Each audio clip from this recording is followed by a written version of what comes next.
ബഹുമാന്യരായ സഹോദരന്മാരെ, പ്രിയമുള്ള എല്ലാവരെയും ശ്രദ്ധയെ ക്ഷണിക്കുവാൻ ആഗ്രഹിക്കുന്നില്ല. എന്നാൽ പ്രിയമുള്ളവരെ, അല്പസമയം നിങ്ങളുടെ മുൻപിൽ നിന്നുകൊണ്ട് തിരുവനന്തപുരത്തിലുള്ള ഭാഗങ്ങൾ മാത്രം സംസാരിക്കുവാൻ ആഗ്രഹിക്കുകയാണ്.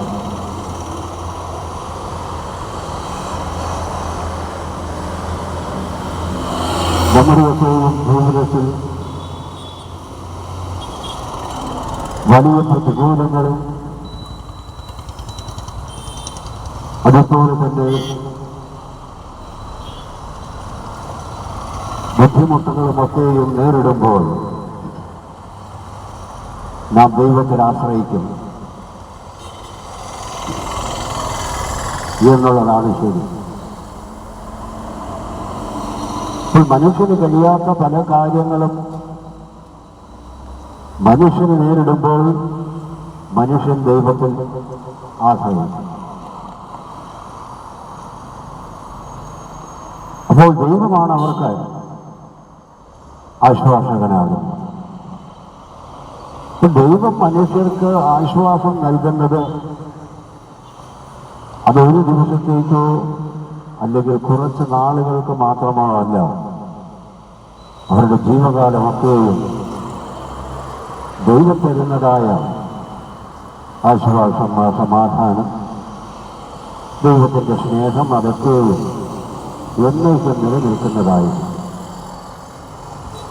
എന്നാൽ അനേകരും അത് മനസ്സിലാക്കുന്നില്ല എന്നുള്ളതാണ് യാഥാർത്ഥ്യം. അനേകരും ഓരോ പ്രശ്നങ്ങളിൽ നിന്ന് അടുത്ത പ്രശ്നത്തിലേക്ക് യാത്ര ചെയ്തുകൊണ്ടിരിക്കുകയാണ്. അപ്പോൾ അതിൽ കൂടി അനുഭവിക്കപ്പെടുന്ന തുച്ഛമായ അനുഭവങ്ങളെ അവർ സഹിക്കുമ്പോൾ അവരുടെ ജീവിത ലക്ഷ്യത്തിലേക്ക് പലപ്പോഴും അവർക്ക് എത്തിച്ചേരുവാൻ കഴിയാത്ത അവരിടയ്ക്ക് തളർന്നു വീഴുന്നവരായി കാണുവാൻ കഴിയും. എന്നാൽ ദൈവം അവർക്ക് ആശ്വാസകനാണ് എന്നുള്ളത് നാം മനസ്സിലാക്കേണ്ടതുണ്ട്. ഇപ്പോൾ ദൈവത്തിൽ ആശ്രയിക്കുന്ന മനുഷ്യൻ തീർച്ചയായും ദൈവം അവരെ ആശ്വസിപ്പിക്കും. ദൈവം അവർക്ക് ആശ്വാസകൻ തന്നെയാണ്. അതിനുവേണ്ടിയാണ് യേശു തന്റെ പരസ്യ ശുശ്രൂഷയുടെ കാലയളവിൽ ലോകത്തോട് വിളിച്ചു പറഞ്ഞത്, കാലം തികഞ്ഞു, ദൈവരാജ്യം സമീപിച്ചിരിക്കുകയാൽ മാനസാന്തരപ്പെട്ട സുവിശേഷത്തിൽ വിശ്വസിച്ചിരുന്നു. സുവിശേഷം യേശുക്രിസ്തു തന്നെയാണ്. അത് സമാധാനവും സന്തോഷവും സ്നേഹവും. അത് നാം നിരസിക്കുമ്പോൾ നമ്മുടെ ജീവിതത്തിൽ മാനസാന്തരമില്ലാത്ത ഒരവസ്ഥയിൽ കൂടിയാണ് നാം കടന്നു പോകുന്നതെങ്കിൽ തീർച്ചയായും പ്രിയമുള്ളവരെ, നാം ദൈവത്തിൽ ആശ്രയിക്കുന്നില്ല, അല്ലെങ്കിൽ ദൈവത്തെ അനുസരിക്കുന്നില്ല എന്നുള്ളത് തന്നെയാണ് നമുക്കവിടെ തിരുവഴുത്തിൽ കൂടി കാണുവാൻ കഴിയും. മാനസാന്തരമില്ലാത്ത ഓരോ മനുഷ്യനും സ്വയം നശിക്കുകയും അവരെ ആശ്രയിച്ച് ജീവിക്കുന്നവരെയും കൂടി അവർ നശിപ്പിക്കുകയാണ്. സമൂഹത്തിന് അവർ വലിയ ബാധ്യതയും ഭാരവുമായി ചെയ്തു. രാജ്യത്തിന് തന്നെ അവർ വലിയ പ്രശ്നം തന്നെയാണ്. നിയമത്തിനും അതുപോലെ തന്നെ. എന്നാൽ നമ്മൾക്ക് മാനസാന്തരമുണ്ടെങ്കിൽ നമുക്ക് ക്ഷമിക്കുവാൻ കഴിയും, സ്നേഹിക്കുവാൻ കഴിയും, സഹായിക്കുവാൻ കഴിയും. മറ്റുള്ളവരുടെ വേദനകളിൽ അവരെ ആശ്വസിപ്പിക്കുവാൻ കഴിയും. ഇതൊക്കെയും മാനസാന്തരമുള്ള ഒരു സമൂഹത്തിന് നൽകുവാൻ ദൈവം അവർക്ക് ദാനമായി കൊടുത്തിരിക്കുന്ന ഏറ്റവും വലിയ അനുഗ്രഹമാണ് മാനസാന്തരം എന്ന് പറയുന്നത്. പലപ്പോഴും പലരും ദൈവത്തിൻ്റെ അടുത്തേക്ക് ഓടിച്ചെല്ലുന്നത് തുച്ഛമായ അനുഭവങ്ങളിൽ കൂടി അവരുടെ ജീവിതം മുൻപോട്ട് നയിക്കുമ്പോഴാണ്. അതിൽ നിന്ന് അവർക്കൊരു ആശ്വാസം കിട്ടണം, വിടുതൽ കിട്ടണം, സൗഖ്യം വേണം. അങ്ങനെയുള്ള അനേക പ്രശ്നങ്ങളുമായിട്ടാണ് ദൈവത്തിൻ്റെ സന്നിധിയിലേക്ക് ചെല്ലുന്നത്. അങ്ങനെ ചിലരെയാണ് ഞാൻ പരിചയപ്പെടുത്തുന്നത് ബൈബിളിൽ. ഒരു ശതാധിപൻ യേശുവിൻ്റെ അടുത്തേക്ക് വന്ന് യേശുവിനോട് പറഞ്ഞത്, എൻ്റെ ബാല്യക്കാരൻ പക്ഷപാത രോഗിയാണ്, അദ്ദേഹം വളരെയേറെ വേദനപ്പെടുകയാണ്, അസഹനീയമായ വേദന അനുഭവിക്കുകയാണ്. യേശുവേ, നീ ഒരു വാക്ക് കൽപ്പിച്ചാൽ മതി, എൻ്റെ ദാസന് സൗഖ്യമാകും എന്ന് ശതാധിപൻ യേശുവിനോട് പറയുവാൻ ഇടയാണ്. അപ്പോൾ ശതാധിപന്റെ വിശ്വാസം അത്രയ്ക്കുണ്ട്. യേശു ഒരു വാക്ക് കൽപ്പിച്ചാൽ അത് മതി, ആ കാര്യം യേശു സാധിക്കും. അവരെ വീണ്ടും വലിയ പ്രതികൂലത്തിലേക്കല്ല നയിക്കുന്നത്, അവരെ വലിയ ആശ്വാസത്തിലേക്കാണ് നയിക്കുന്നത്. അതറിഞ്ഞുകൊണ്ട് തന്നെയാണ് ശതാധിപൻ വന്ന് യേശുവിനോട് പറയുന്നത്, നീ ഒരു വാക്ക് കൽപ്പിച്ചാൽ മതിയെന്ന്. അപ്പൊ ആ മനുഷ്യൻ വിശ്വസിക്കുന്നത് യേശു ഒരു വാക്ക് കൽപ്പിച്ചാൽ മതി എന്ന കാര്യം സാധിക്കും, എൻ്റെ ബാല്യക്കാരൻ സൗഖ്യമാകും. അപ്പോൾ നമ്മുടെയൊക്കെ ജീവിതത്തിൽ ഏറ്റവും വലിയ വിശ്വാസമാണ് നമുക്ക് ആവശ്യം, ദൈവത്തിലുള്ള വിശ്വാസം. ദൈവം അത് ചെയ്യുവാനായിട്ട് ശക്തനാണെന്നും ദൈവത്തിനത് കഴിയുമെന്നും, ഞാൻ ദൈവത്തോട് അപേക്ഷിച്ചെന്നാൽ എൻ്റെ അപേക്ഷയും യാചനയും ദൈവം കേൾക്കുമെന്നും എനിക്ക് ദൈവം മറുപടി തരുമെന്നും ഉള്ള ഉറച്ച വിശ്വാസത്തോടു കൂടി തന്നെയായിരിക്കണം നമ്മൾ യേശുവിനെ സമീപിക്കുക, അല്ലെങ്കിൽ യേശുവിനെ വിശ്വസിക്കുക, സമീപിക്കുക എന്ന് പറയുന്നതെല്ലാം ഒന്ന് തന്നെ. യേശു നാം വിളിക്കുന്നതിന് മുൻപ് തന്നെ നമ്മുടെ ആവശ്യം അറിഞ്ഞുകൊണ്ട്, പ്രിയമുള്ളവരെ, നമ്മുടെ ആവശ്യം സാധിച്ചു വരാൻ നമ്മുടെ അടുത്ത് തന്നെ നിൽപ്പുണ്ട് എന്നുള്ളതാണ് യാഥാർത്ഥ്യം. അടുത്തതായി മറ്റൊരു മനുഷ്യൻ, അദ്ദേഹത്തിൻ്റെ മകള് മരിച്ചുപോയി. ഒത്തിരി പ്രായമൊന്നുമില്ലാത്ത ഒരു പെൺകുട്ടിയാണ്. ആ മനുഷ്യൻ പറയുന്നത്, യേശുവേ, നീ വീട്ടിൽ വന്ന് എൻ്റെ മകളുടെ മേലൊന്ന് കൈവച്ചാൽ മതി, അവൾ ജീവിക്കും എന്നാണ്. അപ്പോൾ ആ മനുഷ്യൻ അത്ര വലിയ വിശ്വാസമാണുള്ളത്. യേശു വന്ന് മരിച്ച ഒരു മനുഷ്യന്റെ മേൽ കൈവച്ചെന്നാൽ ആ മനുഷ്യൻ ജീവനോടെ എഴുന്നേറ്റ് വരും, ആ വ്യക്തി ജീവിച്ചിരിക്കും എന്നാണ്. അപ്പോൾ ഒരു മനുഷ്യൻ മരിച്ചു പോകുക, അല്ലെങ്കിൽ നമുക്ക് വളരെ വേണ്ടപ്പെട്ട ഒരാൾ മരിച്ചു പോകുമ്പോൾ നമുക്ക് സഹിക്കുവാൻ കഴിയാത്ത വേദനയാണ് നാം അനുഭവിക്കുന്നത്. അത്തരം വേദന അനുഭവിക്കുന്നതായ ഒരു പിതാവ് വന്ന് യേശുവിനോട് പറയുകയാണ്, എൻ്റെ മകൾ മരിച്ചുപോയി, നീ വന്ന് അവളുടെ മേൽ കൈവച്ചാൽ അവൾ ജീവൻ പ്രാപിക്കും, അവൾ എഴുന്നേറ്റ് വരും, അവൾ ഞങ്ങളോടുകൂടെ ജീവിക്കും, അത് ഞങ്ങൾക്ക് വലിയ സന്തോഷമായിരിക്കുമല്ലോ എന്ന് ദൈവം യേശു അത് അറിഞ്ഞുകൊണ്ട് ആ മനുഷ്യന്റെ കൂടെ പോകുകയും ആ മരിച്ചു കിടക്കുന്ന ആ പെൺകുട്ടിയുടെ മേൽ കൈവയ്ക്കുകയും പാലെ എഴുന്നേൽക്കുക എന്ന് പറഞ്ഞപ്പോൾ അവൾ എഴുന്നേറ്റിരുന്നു. യേശു അവളുടെ വീട്ടുകാരോട് പറഞ്ഞത് ഇവൾക്ക് ആഹാരം കൊടുക്കുവാൻ. അപ്പോൾ യേശു തരുന്ന സമാധാനം അല്ലെങ്കിൽ സന്തോഷമെന്ന് പറയുന്നത് ചെറുതല്ല, ഒത്തിരി വലുതാണ്, വിലപ്പെട്ടതാണ്, വിലപിടിപ്പുള്ളതാണ്. ദൈവത്തിന് മാത്രം മനുഷ്യർക്ക് നൽകുവാൻ കഴിയുന്നത് അത് മാത്രമാണ്.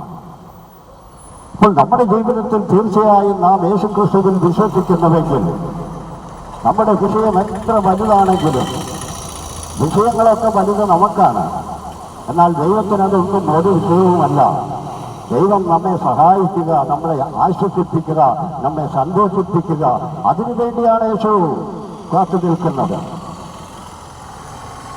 തന്നെ വിളിക്കുന്നത് കേൾക്കുക, അവരുടെ ആവശ്യം നിറവേറ്റി കൊടുക്കുക, അവരുടെ കണ്ണുനീരൊപ്പുവാൻ, അവരുടെ രോഗം സൗഖ്യമാക്കുവാൻ. അങ്ങനെ യേശു നമ്മുടെ മുൻപിൽ ജീവനോടെ നിൽക്കുന്നത്, പ്രിയമുള്ളവരെ, നമ്മുടെയൊക്കെയും ആവശ്യങ്ങൾ നിറവേറ്റി തരുവാനാണ്. അതിന് നമുക്ക് വേണ്ടത് വിശ്വാസമാണ്. യേശു ജീവിക്കുന്നു. കാരണം 2000 വർഷങ്ങൾക്ക് മുൻപ് മാനവരാശിയുടെ മുഴുവൻ പാപത്തിന്റെയും പരിഹാരത്തിനു വേണ്ടി കാൽവരിയിലെ ക്രൂശിൽ 2 കള്ളന്മാരുടെ മധ്യത്തിൽ ക്രൂശിക്കപ്പെടുകയും മരിച്ച് അടക്കപ്പെട്ട് 3-ാം നാൾ ഉയർത്തെഴുന്നേറ്റ് സ്വർഗത്തിലേക്ക് കരയേറി പോകുകയും എന്നിൽ വിശ്വസിച്ച് മരിച്ചവരെയും എന്നിൽ വിശ്വസിച്ച് ജീവിച്ചിരിക്കുന്നവരെയും ചേർത്ത് കൊണ്ടുപോകുവാൻ ഞാൻ വീണ്ടും വരും എന്ന് യേശു പറഞ്ഞിരിക്കും. അപ്പോൾ ആ വീണ്ടും വരവിൽ ആ യേശുവിനോട് ചേരണമെങ്കിൽ യേശുവിൽ നമുക്ക് വിശ്വാസം വേണം. യേശുവിനെ നാം രക്ഷകനും കർത്താവുമായി നമ്മുടെ ഹൃദയത്തിൽ സ്വീകരിക്കണം. പ്രിയമുള്ളവരെ, നമ്മുടെ ഹൃദയത്തിന്റെ അഴുക്ക് നമുക്ക് സ്വയം കഴുകിക്കളയുവാൻ പറ്റുകയില്ല. എത്രയോ പേർ എത്രയോ പ്രാവശ്യം ഹൃദയം ശുദ്ധീകരിച്ചിരിക്കുന്നു, വീണ്ടും വീണ്ടും അത് മലിനമായി പോയിക്കൊണ്ടിരിക്കുന്നു. ആ ഹൃദയത്തിൽ നിന്ന് വരുന്നതാണ് നമ്മുടെ വായിൽ കൂടി പുറത്തേക്ക് വരുന്നത്. ആ പുറത്തേക്ക് വരുന്നത് എപ്പോഴും നല്ലത് തന്നെയാണോ? നാം തന്നെ നമ്മെ പരിശോധിച്ചു നോക്കിയാൽ നമുക്ക് മനസ്സിലാകും നമ്മുടെ ഹൃദയത്തിൽ എന്താണോ നിറഞ്ഞിരിക്കുന്നത് അതാണ് നമ്മുടെ വായിൽ കൂടി വാക്കുകളായി പുറത്തേക്ക് വരുന്നത്, ചിലതൊക്കെ പ്രവർത്തിക്കുകയും ചെയ്യുന്നത്. അങ്ങനെയുള്ള ഹൃദയമാണ് മനുഷ്യനുള്ളത്. എന്നാൽ ആ മനുഷ്യന്റെ ആ ദുഷ്ടഹൃദയത്തെ നീക്കി അവന് നല്ല മൃദുവായ ഒരു ഹൃദയം, നല്ല ചിന്തകൾ വരുന്നത്, നല്ല ആശയങ്ങൾ ഉദിച്ചു വരുന്നത്, നല്ല സ്നേഹം മറ്റുള്ളവർക്ക് കൂടി പകർന്നു കൊടുക്കുവാൻ, മറ്റുള്ളവരെ ആശ്വസിപ്പിക്കുവാൻ, അങ്ങനെയുള്ള ഒരു ഹൃദയമാണ് യേശുവിനെ നാം രക്ഷകനും കർത്താവുമായി സ്വീകരിക്കുമ്പോൾ പ്രിയമുള്ളവരെ നമുക്ക് ലഭിക്കുന്നത്. അതാണ് പുതിയ സൃഷ്ടി എന്ന് പറയുന്നതാണ്. അതാണ് ഒരുവൻ ക്രിസ്തുവിലായാൽ അവൻ പുതിയ സൃഷ്ടിയാണ്, അവനിലുള്ള പഴയ മനുഷ്യൻ മരിച്ചുപോയി എന്നുള്ളത്. 12 സംവത്സരമായി രക്തസ്രാവക്കാരത്തിയായ ഒരു സ്ത്രീ, അവരുടെ സമ്പത്ത് മുഴുവൻ തീർന്നു, വൈദ്യന്മാർക്ക് കൊടുത്തു, ഒരു കുറവും വരുന്നില്ല. ഈ 12 സംവത്സരമായിട്ടും അവൾ ആ രോഗവുമായി ജീവിക്കുകയാണ്. ഈ പാലസ്തീനിലൊക്കെ യഹൂദന്മാരുടെ ഇടയിൽ ഇങ്ങനെ രക്തസ്രാവമുള്ള ഒരു സ്ത്രീയെ ഒരു സമൂഹത്തിന്റെ മധ്യത്തിൽ ഇറങ്ങി നിൽക്കുവാൻ കഴിയുകയില്ല. അവർക്ക് ഭ്രഷ്ട് കൽപ്പിച്ചിരിക്കുകയാണ്. ആ ഭ്രഷ്ടിനെ കടന്ന് അവർക്ക് സമൂഹത്തിലേക്ക് ഇറങ്ങി ചെല്ലുവാനോ ഒരു ഫംഗ്ഷൻ എവിടെയെങ്കിലും നടക്കുന്നുണ്ടെങ്കിൽ അതിൽ പങ്കെടുക്കുവാനോ ഒന്നും അവർക്ക് കഴിയുകയില്ല. അവരെ വിലക്കിയിരിക്കുകയാണ്, അവര് ചതുർത്ഥിയാണ് എന്ന് വേണമെങ്കിലും പറയുവാൻ കഴിയും. അപ്പോൾ അങ്ങനെയുള്ള ജീവിതം നയിക്കുന്ന ഒരു സ്ത്രീ, അവളുടെ വിശ്വാസം എന്തായിരുന്നു? അവൾ വിശ്വസിച്ചത് ഇങ്ങനെയായിരുന്നു: യേശുവിന്റെ വസ്ത്രത്തിന്റെ വിളുമ്പിലൊന്ന് തൊട്ടെന്നാൽ എൻ്റെ രോഗം സൗഖ്യമാകും എന്നുള്ളതായിരുന്നു അവളുടെ വിശ്വാസം. അതാണ് യേശുവും ശിഷ്യന്മാരും ആയിരക്കണക്കിന് ജനങ്ങളും ഇങ്ങനെ വഴിയിൽ കൂടി നടന്നു പോകുമ്പോൾ അവൾക്ക് ഭ്രഷ്ട് കൽപ്പിച്ചിരുന്ന ആ വേലിക്കെട്ടുകളെയൊക്കെയും തകർത്തുകൊണ്ടവൾ ഓടി യേശുവിന്റെ അടുത്ത് ചെന്ന് ആ ജനത്തിരക്കിനിടയിൽ കൂടി ചെന്ന് യേശുവിന്റെ വസ്ത്രത്തിന്റെ വിളമ്പിൽ തൊട്ടപ്പോൾ അവൾ സൗഖ്യമായി. അവൾക്ക് വളരെ സന്തോഷമായി. അപ്പോൾ യേശു തിരിഞ്ഞ് ആരാണെന്നെ തൊട്ടതെന്ന് ചോദിച്ചു. അവൾ ഭയത്തോടെ പറഞ്ഞു, ഞാനാണ്. ഇങ്ങനെ നാം നമ്മുടെ ഹൃദയത്തിലെ ആ ആഗ്രഹം എന്താണ് അത് ദൈവം അറിയുന്നു. നമ്മുടെ ഹൃദയത്തെയാണ് ദൈവം നോക്കുന്നത്. നമ്മുടെ പുറമേയുള്ള മനുഷ്യനെയല്ല ദൈവം കാണുന്നത്. ദൈവം നോക്കുന്നത് നമ്മുടെ അകത്തെ മനുഷ്യൻ എപ്രകാരമുള്ളതാണ്, അവരുടെ ആവശ്യം എന്താണ്, അവരെങ്ങനെയുള്ളവരാണ്. ആ സ്ത്രീ സൗഖ്യമായി. അവൾ വളരെ സന്തോഷത്തോടെ അവളുടെ വീട്ടിലേക്ക് പോകുവാൻ ഇടയായി തീർന്നു. പ്രിയമുള്ളവരെ, നമ്മുടെ ജീവിതത്തിൽ നാം അനേക പ്രശ്നങ്ങളും ചുമന്നുകൊണ്ട് നടക്കുന്നവരാണ്. അനേക വേദനകളെ നമ്മുടെ ഹൃദയത്തിൽ സൂക്ഷിച്ച് എവിടെ ഇത് പറയണം, എവിടെ നിന്നാണ് എനിക്കൊരാശ്വാസം ലഭിക്കുന്നത് എന്നൊക്കെ ആഗ്രഹിച്ച് നടക്കുന്നവരാണ്. എന്നാൽ നമ്മുടെ ജീവിതത്തിൽ നമുക്ക് ചുമക്കുവാൻ കഴിയാത്ത ആ ഭാരമാണ് യേശു കാൽവരിയിലെ ക്രൂശിലേക്ക് ചുമന്നുകൊണ്ട് കയറി മരണം വരിച്ചതും മരിച്ചുയർത്തെഴുന്നേറ്റതും. ഇപ്പോൾ നമ്മുടെ ജീവിതത്തിൽ പ്രശ്നങ്ങളും പ്രതികൂല സാഹചര്യങ്ങളും ഒക്കെയും നമുക്കാണ് വലുത്. പക്ഷേ നാം ദൈവത്തിൽ ആശ്രയിക്കുന്നുവെങ്കിൽ, ഞാൻ പ്രസംഗിക്കുന്ന യേശു ക്രിസ്തുവിൽ നിങ്ങൾ വിശ്വസിക്കുന്നുവെങ്കിൽ, ആ ക്രിസ്തുവിൽ നിങ്ങൾ ആശ്രയിക്കുന്നുവെങ്കിൽ, ആ ക്രിസ്തുവിനോട് നിങ്ങളുടെ ആവശ്യം പറയുന്നുവെങ്കിൽ, തീർച്ചയായും നിങ്ങൾ ഇന്ന് തന്നെ സമാധാനത്തോടെ കിടന്നുറങ്ങും. നിങ്ങളുടെ ഹൃദയത്തിലെ എല്ലാ വേദനകളും നിങ്ങളെ അലട്ടിക്കൊണ്ടിരിക്കുന്നതായ എല്ലാ ചിന്തകളും നിങ്ങളെ വിട്ടുമാറിപ്പോകും. കാരണം ദൈവം നിങ്ങളുടെ ഹൃദയത്തിൽ വസിക്കുമ്പോൾ നിങ്ങൾ സ്വസ്ഥമായിട്ടുറങ്ങും. നിങ്ങൾ വളരെ സന്തോഷത്തോടെ നിങ്ങളുടെ വീട്ടിലായിരിക്കും. പ്രിയമുള്ളവരെ, നിങ്ങളെ ഞാൻ പ്രസംഗിച്ചതായ കർത്താവായ യേശു ക്രിസ്തു ധാരാളമായി അനുഗ്രഹിക്കട്ടെ എന്ന പ്രാർത്ഥനയോടും യേശുവിന്റെ സമാധാനവും സന്തോഷവും സ്നേഹവും നിങ്ങളുടെ ഹൃദയങ്ങളിലും നിങ്ങളുടെ ഭവനങ്ങളിലും എന്നും എപ്പോഴും ആയിരിക്കട്ടെ ദൈവമായ കർത്താവ് നിങ്ങളെ ധാരാളമായി നിങ്ങളുടെ ആവശ്യങ്ങളുടെ മേലൊക്കെയോ അനുഗ്രഹം ചെയ്യട്ടെ എന്ന പ്രാർത്ഥനയോട് ഞാൻ എൻ്റെ വാക്കുകൾ ഇപ്പോഴും ഇവിടെ അവസാനിപ്പിക്കുന്നു. എൻ്റെ പേര് വി കെ രവി എന്നാണ്. യൂട്യൂബ് ചാനലിൽ വി കെ രവി എന്നടിച്ചെന്നാൽ എൻ്റെ ചെറിയ പ്രസംഗങ്ങൾ ഇതുപോലെ നിങ്ങൾക്ക് കേൾക്കുവാൻ കഴിയും.